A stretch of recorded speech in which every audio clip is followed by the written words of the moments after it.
work. And 2 weeks ago it did work. So my big mistake from week 1 never got corrected for anyone because week 2 never got posted. So you guys heard it, but if anyone ever looks at the internet, I don't want them thinking I'm wrong forever. So I've got to have my correction. So we'll do a little review. The main subject for today, though, we're going to talk about the Old Testament prophets and when they lived. Particularly, we're going to focus on the books after Daniel, that's after the exile. But we'll do briefly a review. So next slide.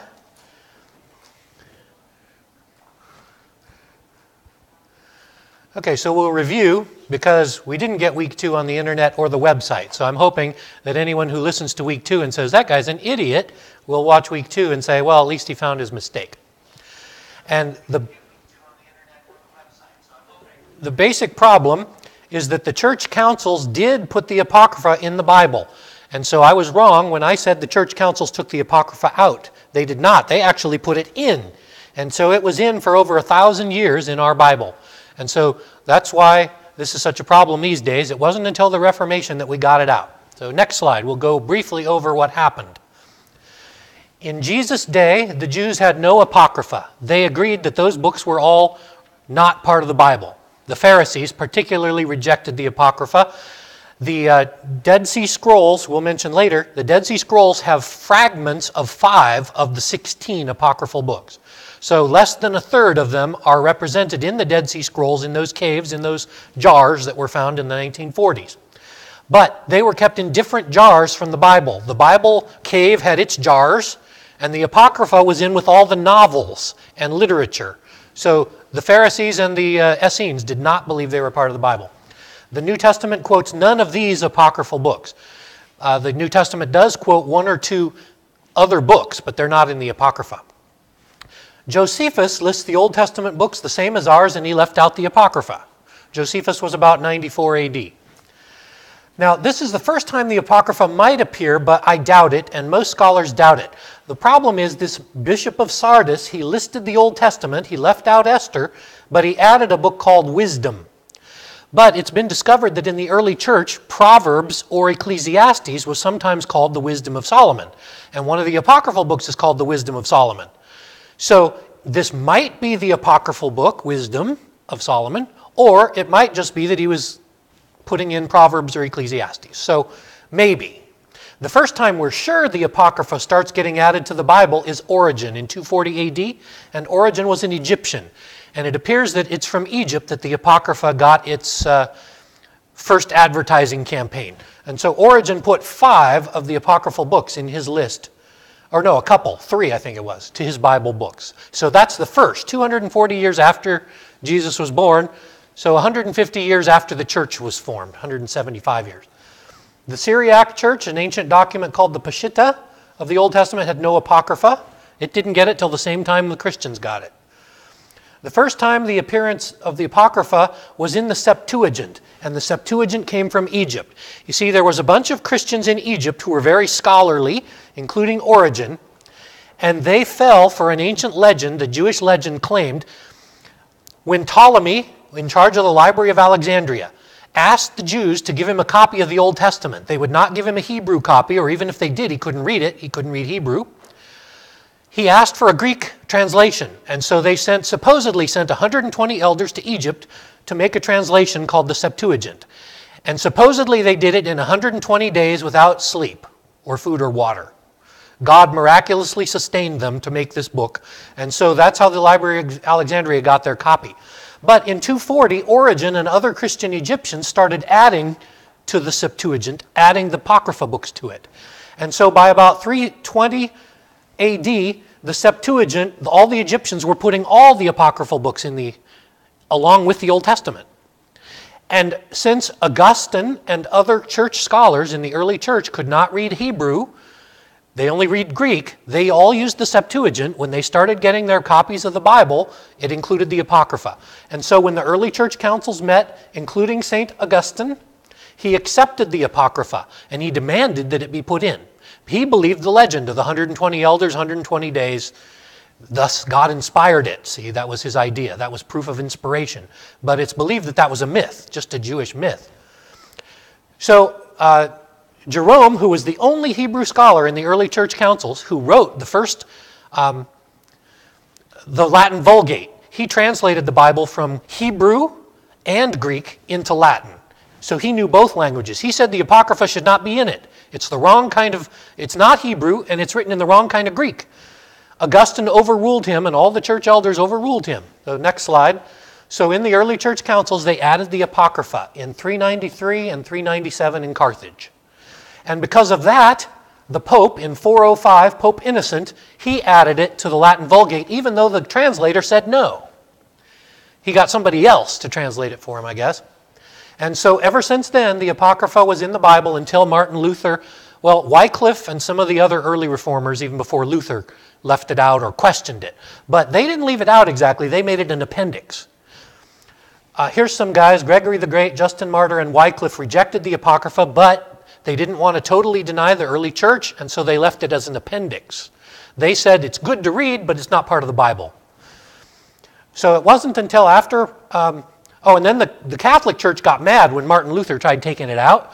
So they held the Council of Trent, and they demanded that the Apocrypha be in it, and it's true. And one reason they had to do that is because the Roman Catholic Church, their doctrines of purgatory and giving of alms for the forgiveness of sins, what's that called? There's a name for that.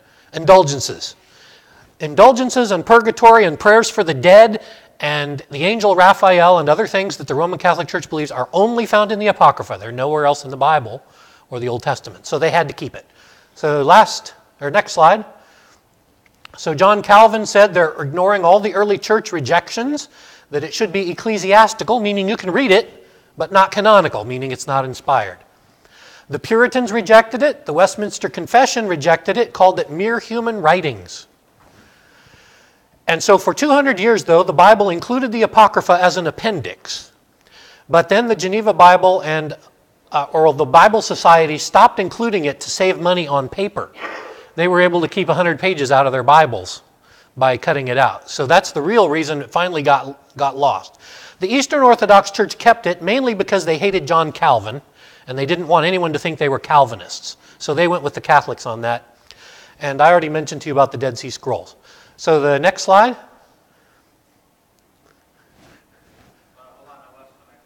Oh, okay. Anyway, so the purpose of all this is just to tell you that the Apocrypha does not belong in the Bible, but we had it for 1,000 years. The early church rejected most of it. It slipped in because some Egyptians liked it and stuck it in there, and then Augustine was fooled and all the other elders were fooled. So the church councils were, guess what? Not inspired by God. They're not infallible. They made a lot of great decisions, but they also screwed up. The Catholics accepted them. Oh, Augustine late in life realized his mistake and rejected it, but it was too late. It was already in the printings. Then the Reformation removed it, or at least put it in the appendix. So the reason we rejected these books is they have contradictions, major doctrinal errors, a few of them, or false credentials. In other words, most of these books we reject not because they're full of errors. Only about 4 have really bad doctrinal errors. The other 12 we reject mainly because they were written too late and they lie about who wrote them. Most of them say Solomon wrote them or something like that, even though they're written in modern Greek. Solomon didn't write in modern Greek. He wrote in ancient Hebrew. So just obvious lies. Somebody wrote a book pretending to be Solomon. So that's why we reject the Apocrypha. So I just wanted to mention that. Hopefully this will be on the internet and then everyone knows that I was wrong in week 1.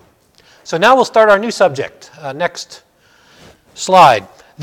I've got 3 different timelines to show you, and they're all a little different, but some people like sideways graphs, and some people like vertical graphs, and some people like charts. So I gave you a combination. These are things that are on the internet that I copied, but it's very helpful to show you on a timeline. See, here's the dates down here, and here's the names of the prophets right here, and here's the name of the king or the empire. See? Here. So you're able to see then where the prophets fit in. See, the problem with our Bibles, the Old Testament Bibles, were put together by the Jews topically, not chronologically. So when the Pharisees or whichever Jews put them in order, they did it by the Pentateuch. So the law came first. So it just happens that Genesis and the early story is part of the law books. So that's nice. We got the first 5 books pretty much chronologically. Then they put the history books. Okay, so you got Samuel's and Kings and Chronicles and Ezra and Nehemiah. Those are all history books, not doctrine books so much. And then they put all the prophets. Okay, so you got law, history, prophets. But when it came to the prophets, they decided we'll put the big ones first. So Isaiah and Jeremiah and Ezekiel, because they're big. That's the only reason they put them there, not because they're necessarily in that order. Now, those do happen to be in the correct order, at least for those three books, because Isaiah was around 700 BC, and Jeremiah was around 600 BC, and Ezekiel was around 500 BC. So those are in order. But then they took all the little books, they called them the lesser prophets or the minor prophets. And all that means is short, the short prophets. So we have the big prophets, Isaiah and Jeremiah. See, those are in blue. Daniel, the blue ones are the major prophets. The green ones are the minor prophets because they're all short little books. And these two are in yellow because they're historical books, Ezra and Nehemiah. They didn't put the minor prophets in chronological order. They just, here's a bunch of little books, we'll just throw them in there. It didn't matter what order the Jews thought. So that gets confusing. If you read through the Old Testament in order, you'll be confused because Western civilization, ever since about the time of Rome, started doing chronological histories, and that's become our cultural way of reading things. That's why when you read a novel, usually a novel starts at the beginning of the story and ends at the end of the story. Now, you do get a couple of critically acclaimed popular books that people like because they're different and they skip around. He has a vision of his past and he has a vision of his future. But that confuses a lot of people. So usually it's only the critics like that kind. Most of us are set in chronological order. And even I am set that way. At least my favorite gospel is Luke. And the reason it's my favorite is because it tends to be pretty much in chronological order. Whereas the other three gospels, oh yeah, I remember when Jesus said this. Oh yeah, and then Jesus said that, even though it was before. That confuses me. So I like chronology, and maybe you do. But that's why our Bible is not in chronological order. So I want to explain to you the chronological order. Now, we're not going to spend a lot of time talking about all of these old ones. I want to focus on what came after Daniel, because here a few months ago I preached through Daniel, and we've been talking about the intertestamental period, so I want to focus on these guys. Next slide. This is probably the simplest of the charts, and so this might be the easiest for you to use, because I like the way it did it. It is chronological, and it's simple. These are the books before the captivity into Babylon. So, and it's also, most of these are for Israel. A few of them are for Judah. You remember there were two kingdoms, the evil kingdom in the north of Israel. They worshiped golden calves at Dan and Beersheba. And the southern two tribes, Judah and Benjamin, who were faithful to God sometimes. They had the real temple.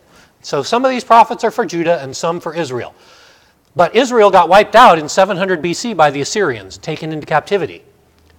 Okay, now here's the exile. Jeremiah prophesied, you're going to Babylon, and no one believed him. And then they went to Babylon, and you get Daniel and Ezekiel. Daniel was the Magi. He was a Jewish guy. They dragged to Babylon as a captive with his friends, actually over 100. We only know the names of Shadrach, Meshach, and Abednego, friends. But Ezekiel lived in Jerusalem at the same time as Daniel was in charge. And it seems that Ezekiel was given prophecies by God and visions, and he apparently became the leader of the Jews in captivity in Babylon. See, Daniel's in charge of the Magi and the Babylonian Empire. He's not in charge of the Jews per se. He's not their governor. So Ezekiel is the guy in charge of the Jews. And then after the exile, when King Cyrus says you can go home, these are the three prophets. So these are the three guys we're going to focus on today, along with Ezra, Nehemiah, and Esther. Okay, so next slide. All right, this is another way of looking at it. You see, you can look at things different ways. Here are prophets in the Assyrian age. So these would be prophets. Here's the two to Israel. I like this division because it shows who prophesied to Israel, who prophesied to Judea, and who prophesied to foreign nations. That's kind of an interesting way of looking at it. So it's chronological and topical. Jonah, you remember he preached to Nineveh, the Assyrians. These guys preached to Israel, Amos and Hosea. Judah got Isaiah and Micah. Now during the Babylonian years, Habakkuk, Zephaniah, Jeremiah, Daniel, and Ezekiel. And Nahum prophesied to foreigners during that time. Finally, in the Persian age, that's where we'll be most of today, Haggai, Zechariah, and Malachi. They put Joel in here. They're being stupid, or at least I think so. Most scholars, conservative scholars, agree that Joel is much older than that. But a lot of liberals say, oh, it can't be that old. It's got to be new. So they stick it in here. So I just ignore that. I think this is an error. Also, Obadiah, he should be up here with Nahum more. He was after Nahum, but before Haggai. So I don't know why they put him in here. Maybe just so it had something to put in that empty box. Okay, next slide. All right, so here are the books. So we're going to talk about prophets. We're going to do a brief summary of each of these 6 books. Now you see I've got in bold, regular type, Haggai, Zechariah, and Malachi. But I've got in here Esther, Ezra, and Nehemiah. I've taken them and put them in a different order a little bit. But this is just to show you that these are the history books. Esther, Ezra, and Nehemiah are history books, not prophets. Haggai, Zechariah, and Malachi are the prophets. Next slide. Well, if you got a connection, it'll be Haggai. Oh, boy, we got a bad connection today. So it goes through the internet then. Maybe I should use the slide thing. Oh, yeah. 3, 4, and 5 are what now? Those are the history books. They're in italics. They're not part of the minor prophets. Yeah, if we got a manual clicker, I guess I can use it and then it doesn't have... Oh, okay, there we go. Haggai. That one. Okay, thank you. So Haggai, a brief talk about him. About 18 years after Cyrus sent the Jews home with Zerubbabel to rebuild the temple is when Haggai wrote his book or did his preaching. So he was alive, certainly. And he probably came with the Jews with Zerubbabel. Zerubbabel brought 40,000. That's just a round figure. It was actually 42,760, if I remember right. They counted them. So almost 43,000 people, and Haggai was probably one of them. You realize not all the Jews wanted to leave Babylon. They had lived there for 75 years. They started as slaves, but it was not like the Egyptian slavery. They weren't whipped all the time. They were basically just in charge of a region of town and probably in charge of providing food. They had farms to sell to Babylon. And so in a sense, they were more like indentured servants than slaves. Of course, if the king didn't like them, he could kill them. So it's not like they had equal rights to citizens. But they were not enslaved like the Egyptians had done it. So a lot of them liked it in Babylon and stayed. Only 40,000 left. There could have been as many as 250,000, maybe 500,000 still in Babylon.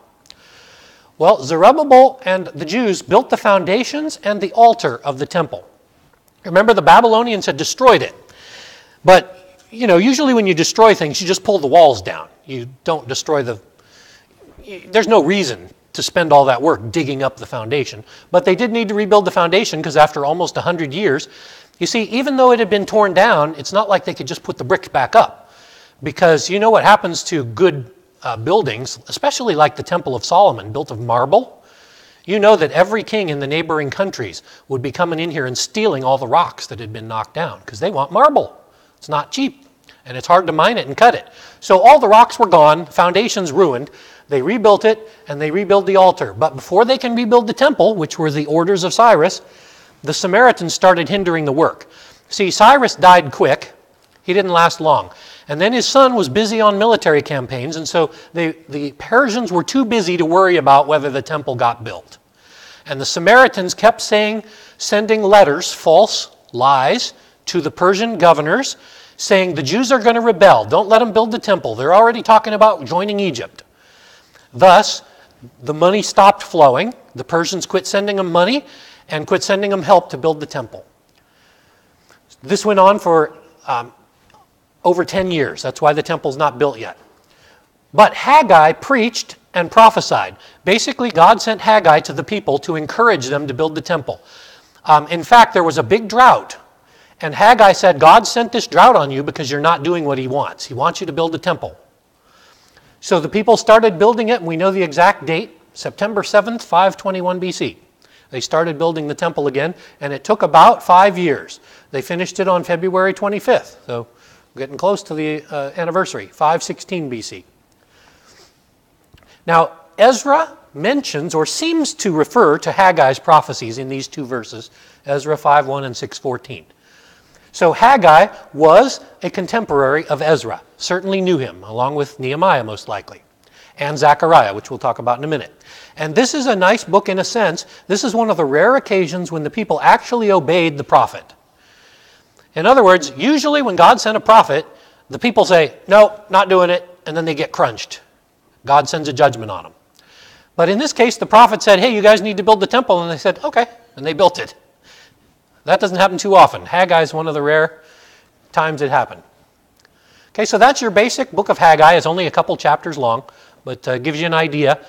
After Daniel, you've got Haggai, Zechariah, Ezra, Nehemiah, Esther, and Malachi. Yes? I have a question about the Samaritans. Was this the first time that they started causing trouble? Is this what started their hatred for the Samaritans? Yes, it is. The Assyrians took the Israelites north into captivity. The Assyrians brought the people in the north, southern Russia probably, or Turkey, took them and planted them in Israel. A few survivors had been hiding in caves, so the Israelites married with the Russians, basically, got a half-breed race. Thus, the Jews thought of them as half-breeds, not real Jews, in fact, worse than Gentiles. And the Samaritans, though, when Babylon took Jewish people captive, Samaritans got to graze their cattle and steal all the goodies out of the old city. When the Jews came back, they lost their cattle land and their source of free materials, and they were mad about it. And so this was the first time the Samaritans started interfering with the Jews, yeah. So Haggai is about the time the Samaritans were causing trouble. Yep. And I'll tell you a mnemonic. You know what a mnemonic is? Using an alliteration or words, letters to try to remember something.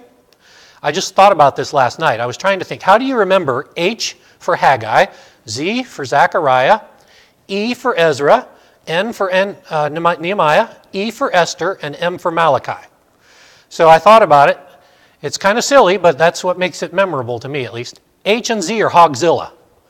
Hogzilla, eats, E, N, I've already lost it. Yeah, I know, but what's the, eats, no, M is maize. I'll have to get it later. I've already lost it. But Hogzilla is the beginning, eats, and something about maize instead of corn. So Malachi is maize, which is corn. Hogzilla eats no ears of maize. That's it. Eats no ears of maize. So that's how I remember the order of the books after Daniel, if I can remember it eventually. Okay, next slide. Zechariah. His name means God remembered. It's possible, but it doesn't say this, that he may have been a grandson of Iddo, who was a Jewish priest who lived all through the Babylon captivity. And then his grandson may have become a priest also. So it's possible Zechariah was a priest. He does talk almost all about priests. So it's possible. He emphasizes the purity of the priests and the people. He probably preached right alongside Haggai during the rebuilding of the temple. Now, Haggai started first because Haggai preached about get back to work. Zechariah preaches finish the work. So it appears that Zechariah arrived a couple years after Haggai, or started his ministry a couple years after Haggai.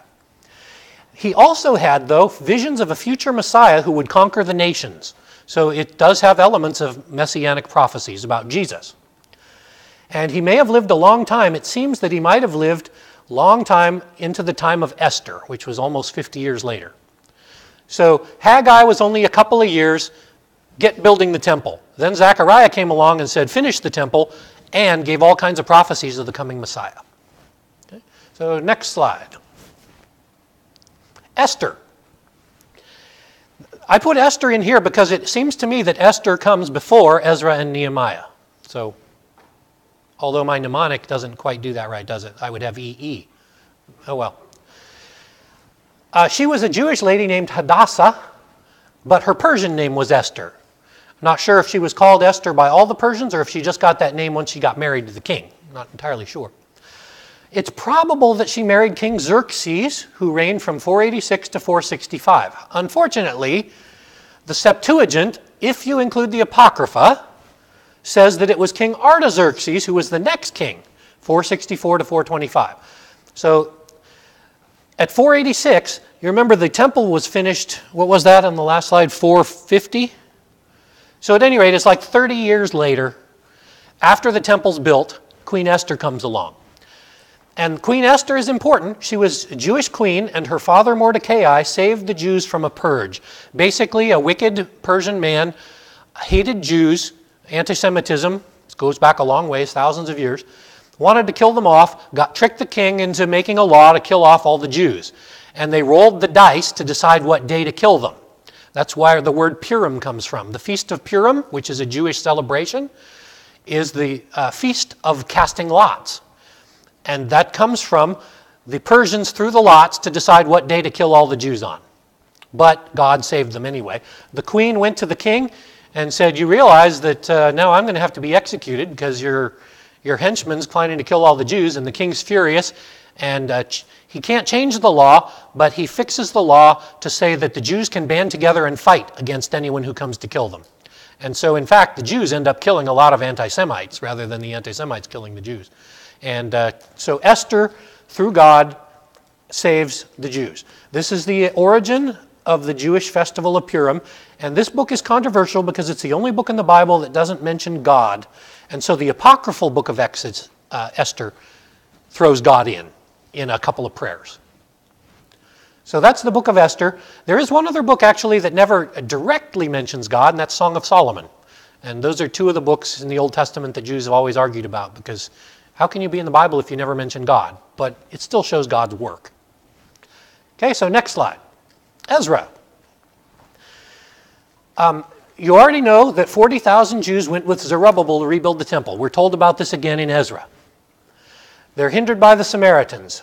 The work restarts and the temple is finished. So that's Haggai and Zechariah helping. It appears that this is about 15 years after Esther saved the Jews. So Ezra is sent, he's a Jewish priest, he's sent by King Artaxerxes, that is the king after Xerxes, to restore true worship. Now Ezra probably arrived with about 1,500 men. It was a small group of guys that came back, and mostly priests. And the reason was the new temple got rebuilt, and then the people started falling back into their old ways.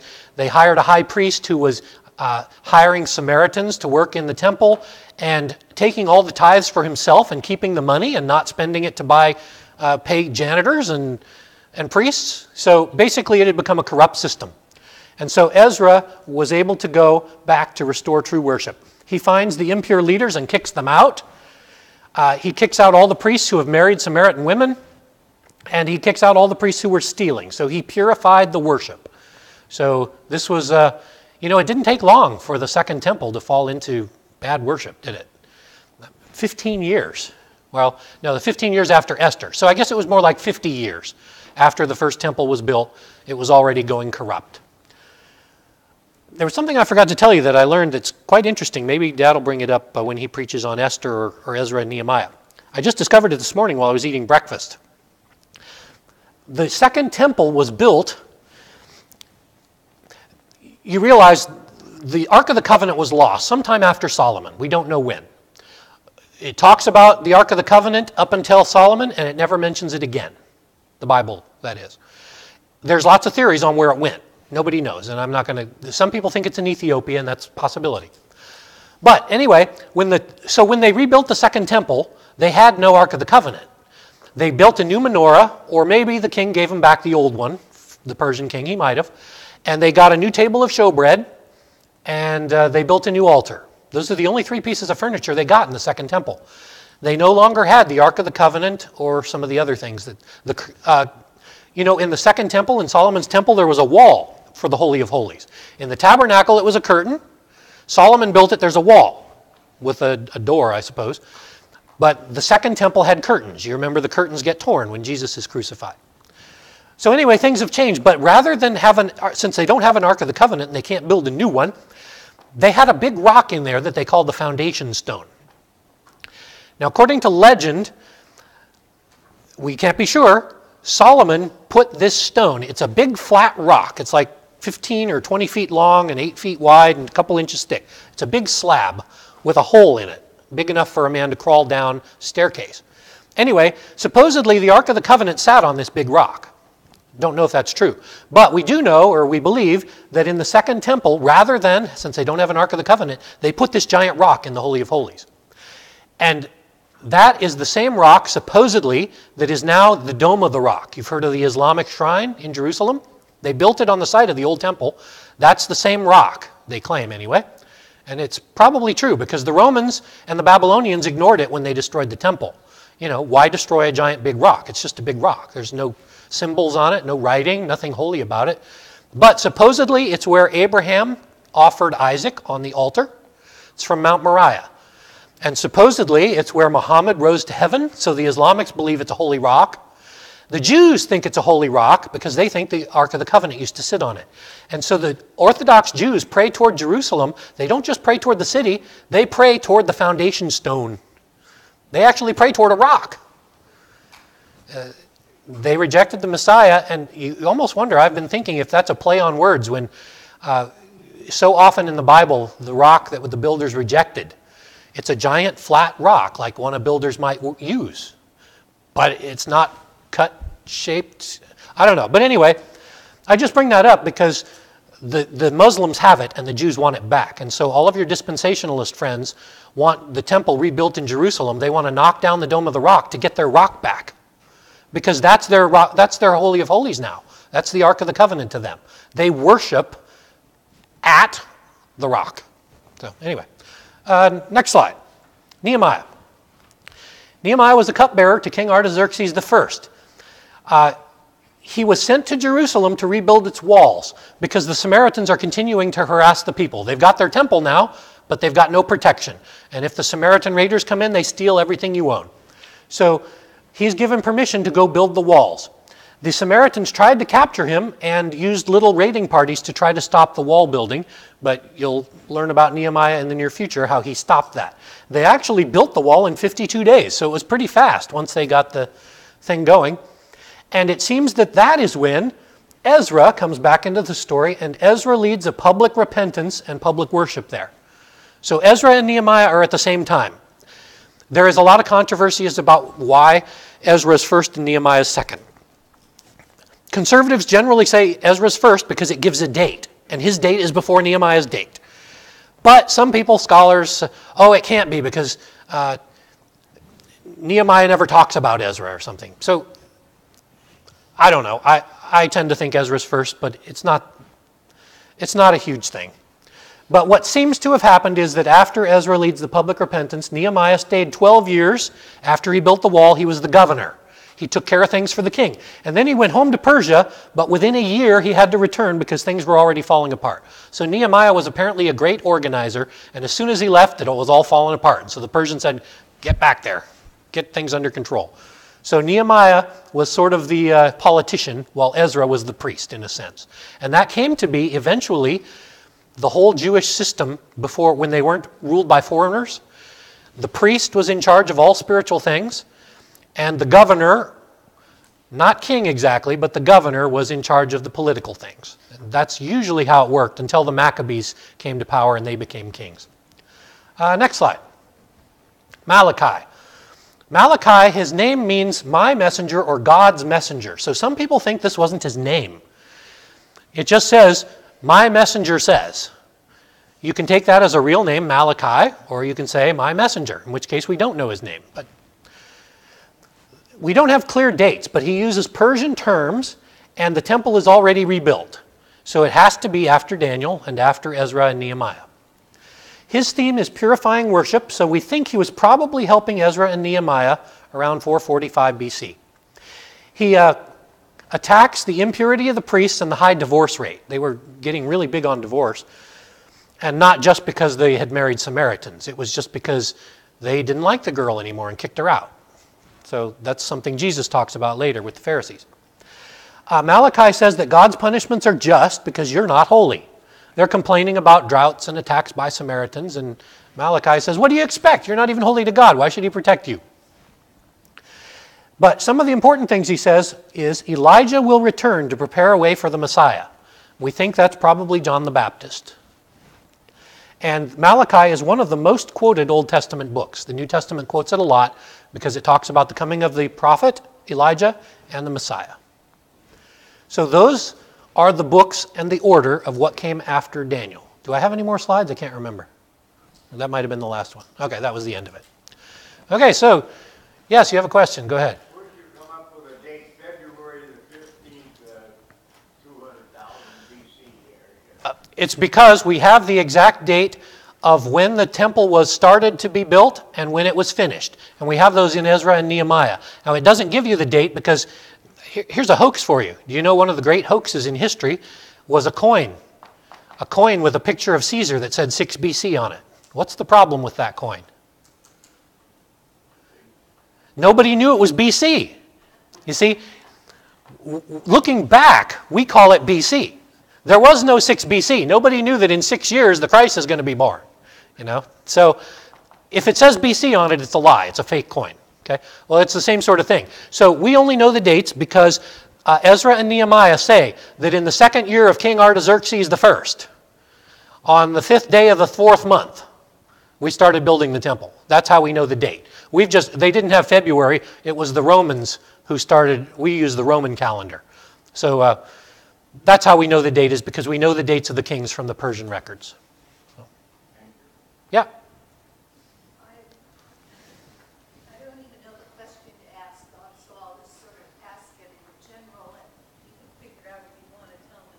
Elijah and John the Baptist being the same person. Yes, it is tricky because even in the New Testament, when the Pharisees went to John the Baptist and asked, "Are you Elijah?" What did he say? He said no.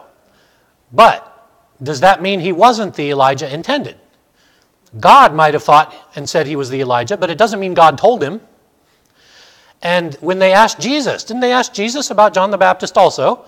And Jesus' response was, "You have a greater than Elijah here." Isn't that what he said?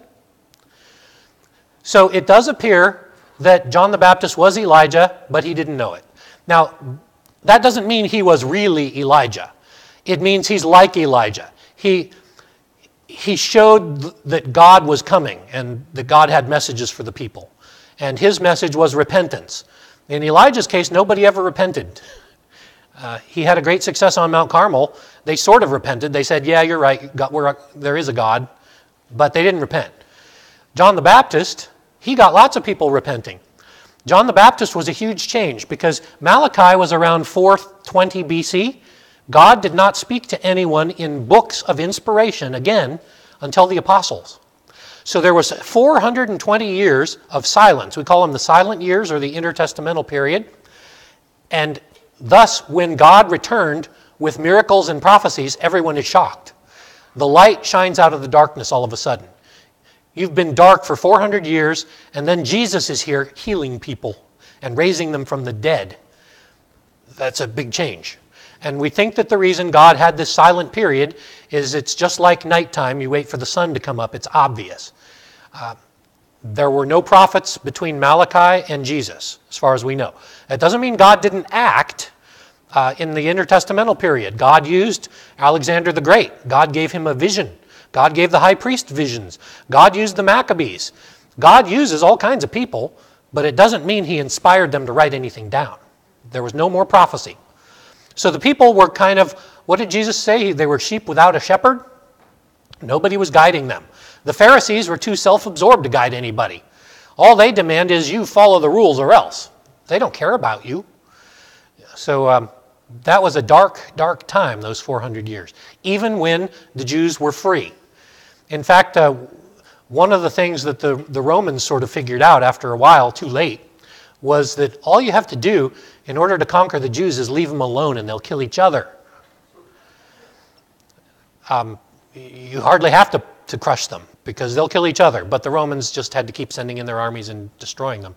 So anyway, that was a dark time, and it was enlightened by Jesus. And then the prophecy of Joel, which is often quoted in the book of Acts, the Spirit will come upon your sons and daughters, and they will prophesy, and they will dream dreams. That was Pentecost. And that was the apostles who came and brought us our New Testament. And then again, that was a somewhat brief time, say 45 AD to maybe 90. So about 40 years of prophecies and words from God again, written in books. And then we say God closed the canon. He stopped sending apostles.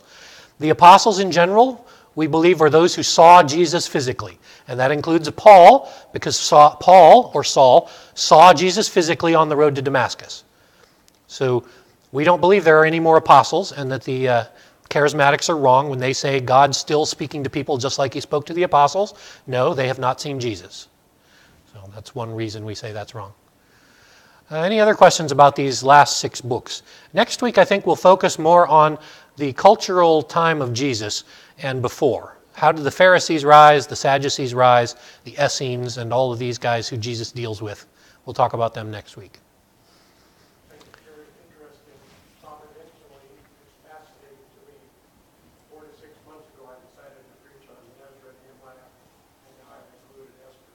You just gave a great timeline to set that up. So first, I'm going to probably use your stuff again. Okay. Since I have it on my computer. Right. There you go stealing again. And from his own son. Gosh. Yes. There's a lady I work with, and everybody knows her by her name. She's always telling me, God told me, Jesus, God told me not to do this. God told me just to leave it alone. And it's like, I just want to say, Jennifer, God does not speak to us audibly. So, but when someone says that, could they be meaning the Holy Spirit? Well, that's what they're probably trying to mean, and I will talk about that a little bit in the sermon. But prayer, you can be directed by God in prayer toward which choice seems better. But it's kind of a crude way of saying it, God told me. In a sense, God tells you things. The Holy Spirit leads you.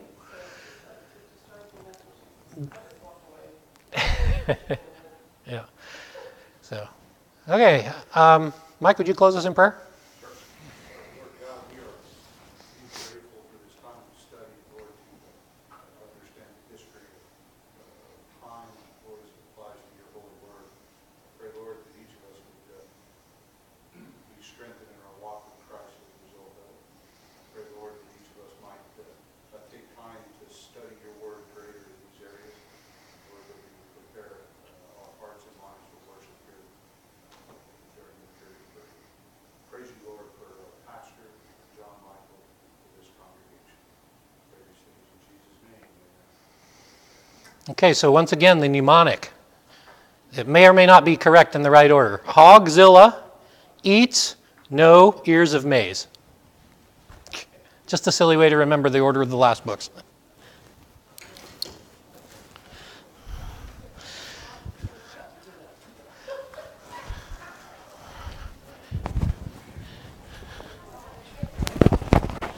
You know what Hogzilla is? He's a giant pig. When they find a giant pig who gets loose from the farm and he becomes huge, they call him a Hogzilla.